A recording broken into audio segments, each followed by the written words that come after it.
Hello students, good morning बेटा। कैसे हैं आप सब? तो आज का हमारा टॉपिक है व्याकरण का। फर्स्ट चैप्टर है भाषा और व्याकरण। तो सबसे पहले हमारे सामने क्वेश्चन आता है कि भाषा किसे कहते हैं। हमारा पाठ क्या है? भाषा और व्याकरण। आज हम भाषा के बारे में अध्ययन करेंगे।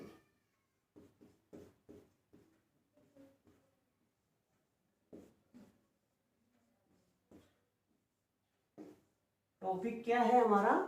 भाषा और व्याकरण। तो सबसे पहले हमारे सामने क्वेश्चन आता है, भाषा किसे कहते हैं? मन के भावों या विचारों का आदान प्रदान ही भाषा कहलाता है। जब हम अपने मन के भावों या विचारों को बोलकर दूसरों के सामने प्रकट करते हैं, बोलकर या लिखकर, और दूसरों के विचारों को हम समझते हैं, उसे क्या कहते हैं? उसे भाषा कहते हैं।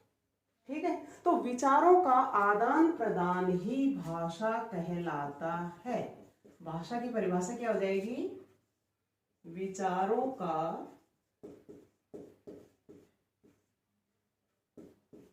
आदान प्रदान ही, आदान लेना और देना ही, कि हम अपने मन की बात दूसरों को समझाते हैं और दूसरों की बात को हम समझते हैं, उसे क्या कहते हैं? भाषा कहते हैं। तो विचारों का आदान प्रदान ही भाषा कहलाता है।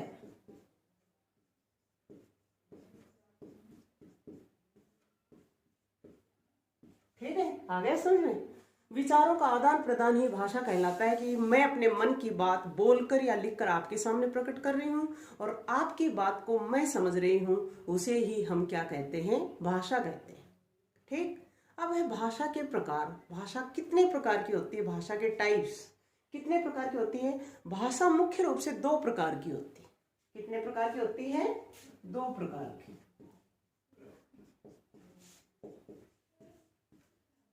कौन कौन सी?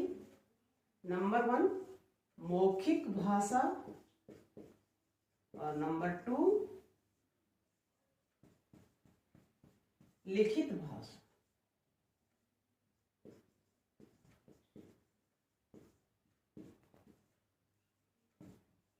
भाषा दो प्रकार की होती है। अब आप बोलेंगे मैम भाषा 3 प्रकार की होती है। 3 प्रकार की एक सांकेतिक भाषा भी है, लेकिन उसका क्या है कि उसमें बात स्पष्ट रूप से नहीं हो पाई थी, इसलिए भाषा के दो ही रूप माने हैं, मौखिक भाषा और लिखित भाषा। मौखिक भाषा क्या होती है? मौखिक, जब हम बोलकर अपने विचारों को प्रकट करते हैं, मुख द्वारा उच्चरित ध्वनि ही क्या कहलाती है? मौखिक भाषा कहलाती है। जब हम बोलकर अपने विचारों को प्रकट करते हैं, उसे क्या कहते हैं? मौखिक भाषा। बोलकर विचारों को प्रकट करना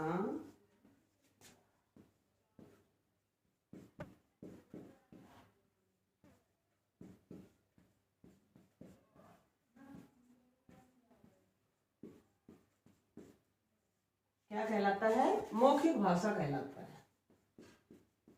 बोलकर विचारों को प्रकट करना मौखिक भाषा कहलाता है।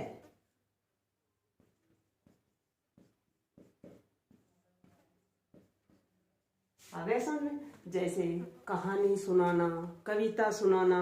बच्चा कोई भी कविता सुना रहा है, कहानी सुना रहा है, वाचन करना, तो जब वो बोल रहा है तो वो क्या होता है?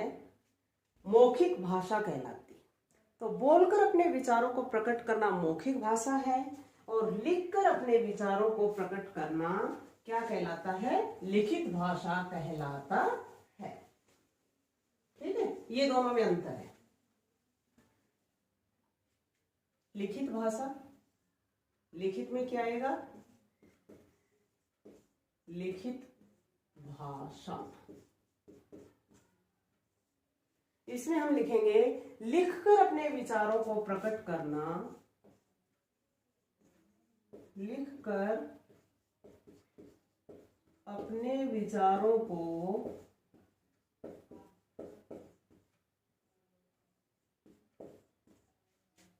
प्रकट करना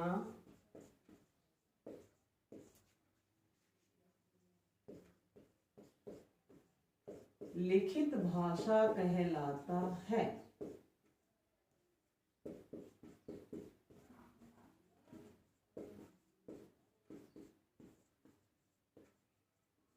जैसे पत्र लिखना, अब पत्र लिखना किस में आ जाता है? लिखित भाषा में आ जाता है। ठीक है, तो अपनी बात को बोलकर बताना दूसरों को मौखिक भाषा है, और लिखकर अपनी बात समझाना लिखित भाषा कहलाती है।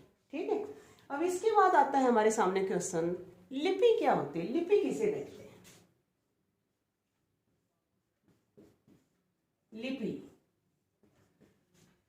लिपि क्या होती है? जब हम भाषा को लिखते हैं तो इसके लिए उच्चरित जो चिन्ह होता है उसे लिपि कहा गया है, कि भाषा को किस तरीके से लिखा गया है, किस ढंग से लिखा जाता है। तो भाषा के लिखने के ढंग को लिपि कहते हैं। भाषा के लिखने के ढंग को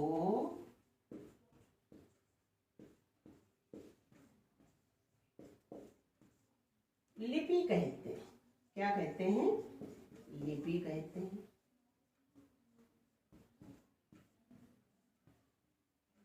भाई भाषा को हम किस तरीके से लिख रहे हैं, भाषा के लिखने का जो ढंग होता है उसे क्या कहेंगे? लिपि कहते हैं। आ गया समझ में? ठीक है, उसके बाद आता है, एक होता है बोली। बोली क्या होती है? बोली किसे कहते हैं? बोली क्या होती है? एक छोटे से क्षेत्र में बोली जाने वाली भाषा को ही बोली कहा गया है। क्या कहा गया है? छोटे क्षेत्र में बोली गई, छोटे क्षेत्र में, एक सीमित क्षेत्र में बोली जाती है। छोटे क्षेत्र में, सीमित क्षेत्र में बोला जाने वाला भाषा का रूप। सीमित क्षेत्र में, छोटे क्षेत्र में, सीमित क्षेत्र में बोला जाने वाला भाषा का रूप, बोला जाने वाला भाषा का रूप बोली कहलाता है।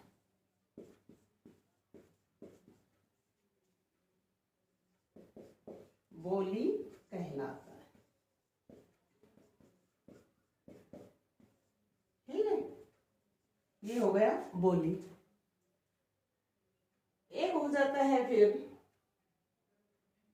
बोली क्या है, कि जैसे एक दो गांव में अलग अलग पास पास में ही है, लेकिन उनके क्षेत्र में जो बोली जाती है, जो उनकी भाषा होती है, वो अलग अलग रूप में बोली जाती है। तो एक छोटे से क्षेत्र में, सीमित क्षेत्र में बोला जाने वाला भाषा का रूप ही बोली कहलाता है।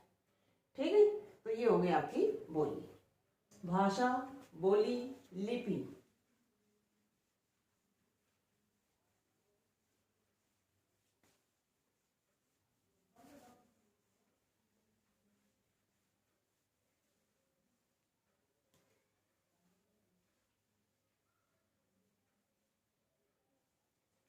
कुछ भाषाएं हैं जिनकी लिपि है, जैसे भाषाएं और लिपि।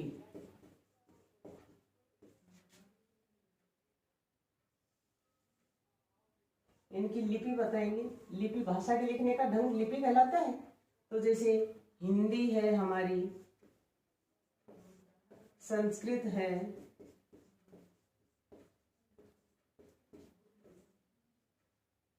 बंगाली है,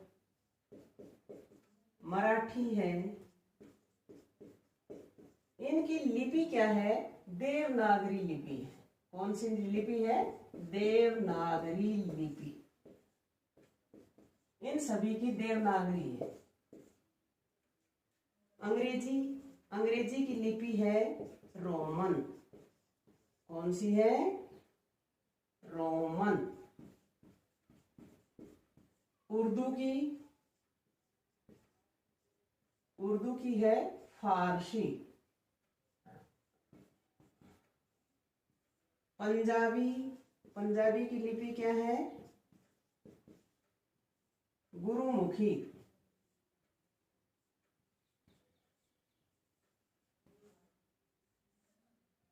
ये सब क्या है? लिपियां हैं। लिपि है इन भाषाओं की, मुख्य भाषाएं तथा उनकी लिपि। हिंदी, संस्कृत, बंगाली, मराठी, इनकी क्या है? देवनागरी लिपि है। अंग्रेजी की लिपि है रोमन, उर्दू की फारसी, पंजाबी की गुरुमुखी। ठीक है, तो ये आप याद रखें। फिर नेक्स्ट क्वेश्चन हमारा आ जाता है कि जो हमारी हिंदी भाषा है इसको राजभाषा कब घोषित किया गया था। जो हमारा भारतीय संविधान है उसमें कितनी भाषाओं को मान्यता मिली हुई है? 22 भाषाओं को मान्यता प्राप्त है। कितनी भाषाओं को? 22। भारतीय संविधान में 22 भाषाओं को मान्यता मिली हुई है। भारतीय संविधान में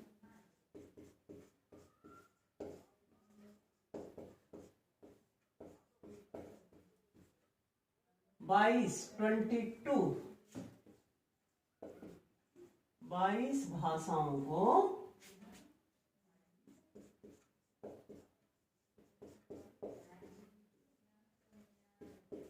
मान्यता प्राप्त है।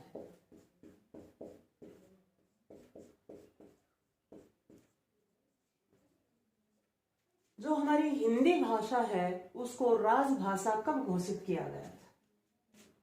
हिंदी भाषा को राजभाषा कब घोषित किया? हिंदी भाषा को राजभाषा कब घोषित किया गया था? कब किया था? 14 सितंबर 1949 को। 14 सितंबर 1949 को 14 सितंबर 1949 को हिंदी को राजभाषा घोषित किया गया था हमारे भारतीय संविधान में। ठीक है, हिंदी भाषा को राजभाषा 14 सितंबर 1949 को घोषित किया गया।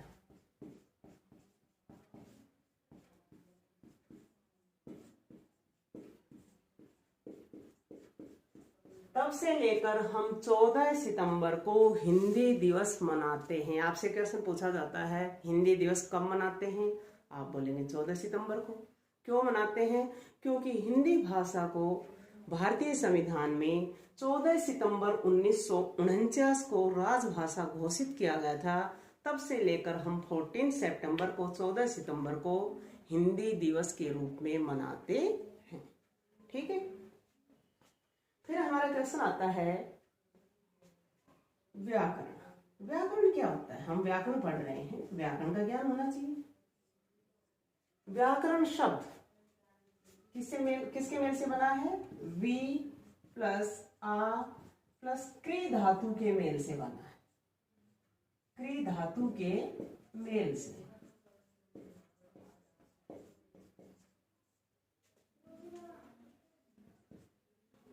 मेल से बना है।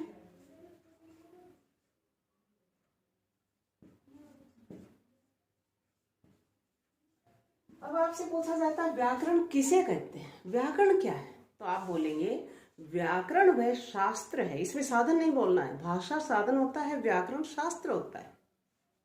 व्याकरण वह शास्त्र है जो हमें भाषा को शुद्ध रूप से पढ़ना, बोलना, लिखना सिखाता है। जो हमें शुद्ध बोलने का, लिखने का और पढ़ने का ज्ञान कराता है, उसे ही व्याकरण कहा जाता है। ठीक है, तो व्याकरण की आप डेफिनेशन बोल देंगे कि व्याकरण किसे कहते हैं? व्याकरण वह शास्त्र है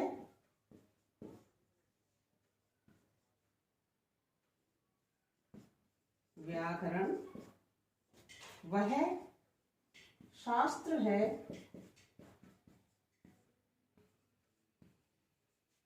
जिससे क्या होता है? भाषा के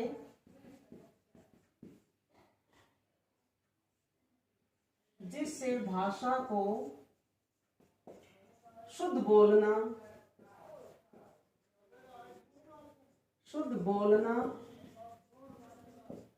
पढ़ना और लिखना सिखाता है। पढ़ना और लिखना सिखाता है, उसे हम क्या कहते हैं? व्याकरण कहते हैं। ठीक है, उसे हम क्या कहेंगे? व्याकरण कहेंगे। अब है व्याकरण के अंग।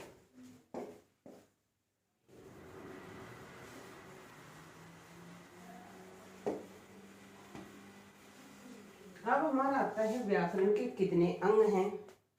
तो व्याकरण के 4 अंग हैं। व्याकरण के कितने अंग हैं? 4।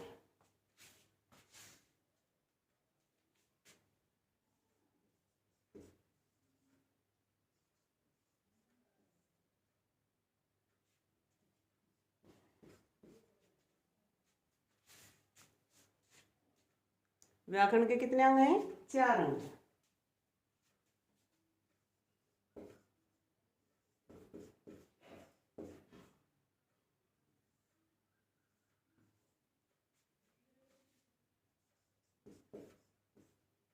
चार अंग हैं। कौन कौन से? वर्ण विचार,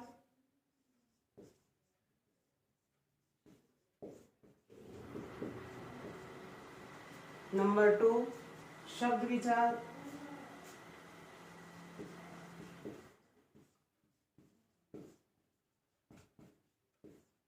नंबर 3 वाक्य विचार,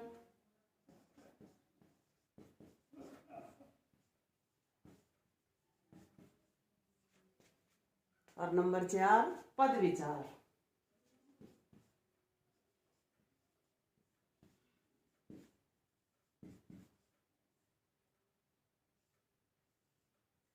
ये व्याकरण के 4 अंग हैं। वर्ण विचार, शब्द विचार, पद विचार और वाक्य विचार। सबसे पहले हम क्या करते हैं? वर्णों का ज्ञान करते हैं, वर्ण सिखाते हैं। वर्णों के मेल से क्या बनता है? शब्द बनते हैं। शब्दों के मेल से वाक्य बनता है और वाक्यों के मेल से एक पद की रचना हो जाती है। जैसे पद्यांश वगैरह, कविता है, गद्यांश लिखते हैं तो एक पूरा पद बन जाता है, एक सेंटेंस पूरा बन जाता है। ठीक है, तो इसे हम क्या कहते हैं? ये सब क्या है? व्याकरण के अंग हैं। तो व्याकरण क्या होता है? व्याकरण वह शास्त्र है जो हमें भाषा को शुद्ध रूप से बोलना, पढ़ना, लिखना सिखाता है। उसे हम क्या कहते हैं? व्याकरण कहते हैं। ठीक है, तो थोड़ा सा देखिए, ये हमारा चैप्टर जो है, मेन बातें हमारी भाषा के ऊपर जो हैं वो हो गई हैं। तो सबसे पहले आप क्या करेंगे? मैंने आपको बताया भाषा किसे कहते हैं। एक बार थोड़ा सा हम इसको ओरल कर लेते हैं। भाषा किसे कहते हैं? भाषा वह साधन है जिसके द्वारा मनुष्य अपने मन के भावों या विचारों को बोलकर या लिखकर दूसरों के सामने प्रकट करता है और दूसरों के विचारों को स्वयं समझता है, उसे ही भाषा कहा जाता है। तो सिंपल शॉर्ट वे में आप क्या कह देंगे कि विचारों का आदान प्रदान ही भाषा कहलाता है। ठीक, फिर आता है भाषा कितने प्रकार की होती है? भाषा 2 प्रकार की होती है। कौन कौन सी? मौखिक भाषा और लिखित भाषा। अब नाम से ही पता चल रहा है मौखिक। मौखिक क्या होता है? जिसको हम ओरल बोलकर बताते हैं। तो मौखिक भाषा किसे कहते हैं? बोलकर अपने विचारों का आदान प्रदान ही मौखिक भाषा कहलाता है। लिखित, लिखकर अपने विचारों को प्रकट करना ही लिखित भाषा है। एक हम बोलकर अपनी बात बता रहे हैं, एक हम लिखकर बता रहे हैं, तो भाषा के 2 रूप हो गए। अब आप बोलते हैं मैम एक सांकेतिक भाषा भी होती है, लेकिन बेटा सांकेतिक भाषा से क्या हुआ था कि बात स्पष्ट नहीं हो पाई थी, इसलिए उसको नहीं माना गया है। भाषा के 2 ही रूप माने हैं, मौखिक भाषा तथा लिखित भाषा। ठीक, फिर आता है कि लिपि। लिपि क्या होती है? जो हम भाषा को बोल रहे हैं, लिख रहे हैं, तो भाषा के लिखने का जो ढंग है उसे क्या कहते हैं? लिपि कहते हैं। कि भाषा को लिखने के लिए कुछ ध्वनि चिन्हों को अंकित किया गया है कि उस भाषा को हम कैसे लिखें। जो हम हिंदी भाषा लिखते हैं वो हम किस साइड से किधर लिखते हैं? आपको दिशा पता होना चाहिए। वो किधर से किधर लिखी जाती है? बाईं ओर से दाईं ओर लिखी जाती है हिंदी भाषा। ठीक है, लेफ्ट टू राइट लिखते हैं। कई बार पूछ लेते हैं कि जो हिंदी भाषा है उसको कैसे लिखा जाता है, तो आप क्या बोलेंगे? बाईं ओर से दाहिनी ओर लिखी जाती है। ठीक है, तो हिंदी भाषा बाईं ओर से दाईं ओर लिखी जाती है। अब इनकी कुछ लिपि बताई हैं। लिपियां भाषाएं तथा उनकी लिपि। जो हमारी हिंदी भाषा है, संस्कृत भाषा है, इनकी लिपि क्या है? देवनागरी। इनके साथ साथ 2-3 भाषाएं और बताई हैं। बंगाली है, नेपाली, मराठी, इनकी भी लिपि देवनागरी। अंग्रेजी की लिपि है रोमन। उर्दू भाषा है उसकी लिपि क्या है? फारसी। और पंजाबी की लिपि क्या है? गुरुमुखी। ये आपकी हो गई लिपि। फिर आता है कि बोली। बोली क्या होती है, बोली किसे कहते हैं? तो भाषा तो एक बहुत बड़े क्षेत्र में बोली जाती है, और जो बोली है वो क्या है? भाषा के एक छोटे से क्षेत्र में जो बोली जाती है, जिस बोली को हम बोल रहे हैं, एक छोटे सीमित क्षेत्र में बोली जाने वाली जो बोली है उसे बोली कहा जाता है। भाषा का जो रूप है उसे बोली कहते हैं। उपभाषा बोली से बड़े क्षेत्र में जो बोली जाती है वो उपभाषा हो जाती है। ठीक है, बोली एक सीमित क्षेत्र में है, उपभाषा बोली से बड़े क्षेत्र में जो बोली जाती है वो उपभाषा कहलाती है। तो उन दोनों में अंतर हो जाएगा।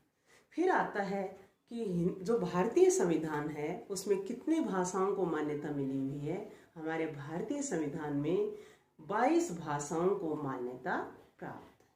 ठीक है, फिर हिंदी को राजभाषा कब घोषित किया गया था? हिंदी को 14 सितंबर 1949 को राजभाषा घोषित किया गया। तब से लेकर हम 14 सितंबर को हिंदी दिवस के रूप में मनाते हैं। आपसे पूछा जाता है हिंदी दिवस कब मनाते हैं? आपको पता होना चाहिए, क्योंकि हम हिंदी बोलते हैं, पढ़ते हैं, लिखते हैं।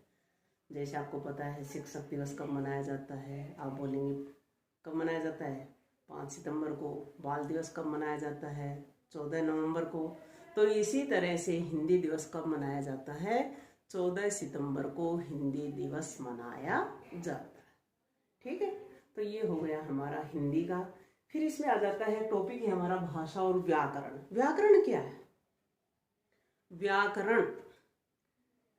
व्याकरण वह शास्त्र है जो हमें भाषा का शुद्ध ज्ञान कराता है कि हम उसको बोल रहे हैं, लिख रहे हैं, पढ़ रहे हैं तो वो शुद्ध बोल रहे हैं या लिख रहे हैं या नहीं, अशुद्धियां तो नहीं कर रहे हैं। तो अशुद्ध शब्दों को शुद्धिकरण कौन कराता है? व्याकरण कराता है। अशुद्ध वाक्यों का शुद्धिकरण कौन कराता है? व्याकरण कराता है। यदि व्याकरण का ज्ञान नहीं होगा तो हम भाषा को न तो शुद्ध बोल पाएंगे, न पढ़ पाएंगे, न लिख पाएंगे। ठीक है, तो व्याकरण वह शास्त्र है जो भाषा को शुद्ध रूप से पढ़ना, बोलना और लिखना सिखाता है। उसे हम क्या कहते हैं? व्याकरण कहते हैं। अब आता है व्याकरण के अंग। व्याकरण के 4 अंग हैं। कौन कौन से? वर्ण विचार, शब्द विचार, वाक्य विचार और पद विचार। ठीक है, सबसे पहले हम बच्चे को वर्ण सिखाते हैं, अक्षर सिखाते हैं। फिर वर्णों के मेल से जैसे कै जमा मैं जमा लय, कमल एक शब्द बन गया। फिर कमल खिल रहे हैं एक वाक्य बन गया। उसके बाद एक पूरा पद बन जाता है। तो इस तरह से व्याकरण के 4 अंग माने गए। ठीक है, तो मुझे उम्मीद है कि आप इस वीडियो को ध्यान से सुनेंगे और इससे रिलेटेड जो भी आपकी एक्सरसाइज है वो आप क्वेश्चन, भाषा से संबंधित सभी क्वेश्चनों के आंसर अपने फेयर नोटबुक में करेंगे। धन्यवाद।